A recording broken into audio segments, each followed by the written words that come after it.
This oyster has helped humans survive for centuries. From its water-filtering properties to its tight-lipped mysteries. This rock-looking thing, how do we get into it? From the fastest shuckers to how the heck do you shuck it? You did it. The pop. Yeah. The only thing harder than breaking into the shell, breaking into the industry. I'm the only oyster farm on the North Shore. And a big debate. In the wintertime, they're a lot sweeter. Is a winter oyster really better? I think Yes. they're better, yeah. Yes, it is true. From repurposing They are perfectly imperfect. to the purpose of it all. Tonight, we dig into a world of oyster stories. This is Chronicle on WCVB Channel 5. We're looking at a whole ecosystem that's thriving because there's this little shell, this slimy creature at the bottom of the sea that just exists. The oldest oyster fossils date back more than 150 million years.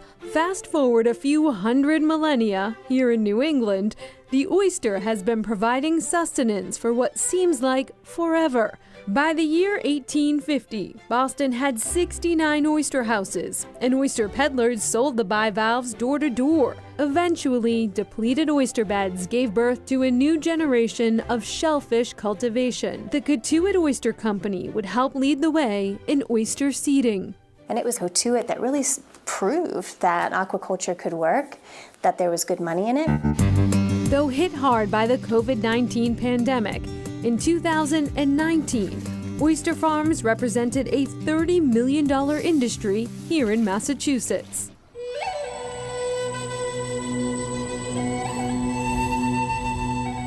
The water quality is our lifesaver. It's low tide here on the shore of Cape Cod's Pomponset Bay. The cool air carries the crisp scent of seawater.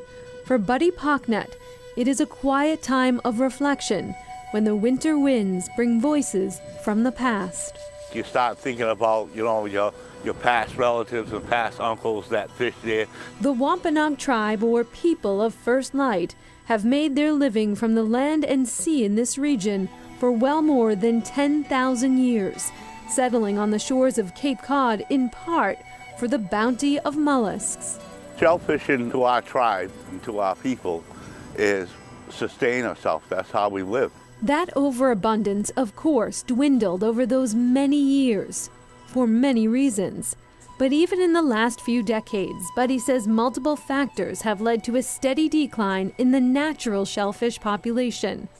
When I was a kid, you could come down here and dig steamers and dig a hole that round and get a whole pack, a whole 15 pounds.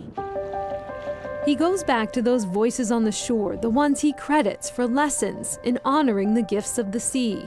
To only take what I need. Overfishing, he says, is one problem. The second factor, Buddy believes, is the exchange of wealth in the bay for the wealth on the coast. Every time we put a creosote log in there to create a dock for their boat, all around that, it's like 15 feet of water at bottom that dies. It bounces back, but it bounces back 10 years. And oysters are a powerful tool in combating water quality issues. Just one oyster can clean up to 50 gallons of water every single day. It's very important for the water quality for everybody, not just the tribe. Reviving the water and the land inspired Buddy's father, Vernon, to launch the First Light Shellfish Farm in 2009 with a grant from the U.S. Fish and Wildlife Service. In 2023, the Wampanoag tribe received a $1.1 million grant from the U.S. government to revive the farm and its 12 acres in Pomponset Bay. From building and recycling their own oyster beds on the farm to growing their numbers in the sea. We're going to be long gone, and this problem's still going to be here. So I'm going to do the best I can on my watch to try to get it out there that people are aware of what is happening to their water. And First Light Farm hopes to increase their oyster production and their restoration efforts this season as well. And they're also going to build a fish market in Mashpee. An interesting story about a failed oyster experiment. In the 1950s, Dutch scientists were experimenting with the Ballon oyster. When that experiment failed, they dumped them off the coast of Maine. Well, those oysters ended up filtering their way down the coast, and to this day, you can find those oysters at Castle Island in Boston, where they thrived. What a story. There you go. Next, oysters and an unlikely place.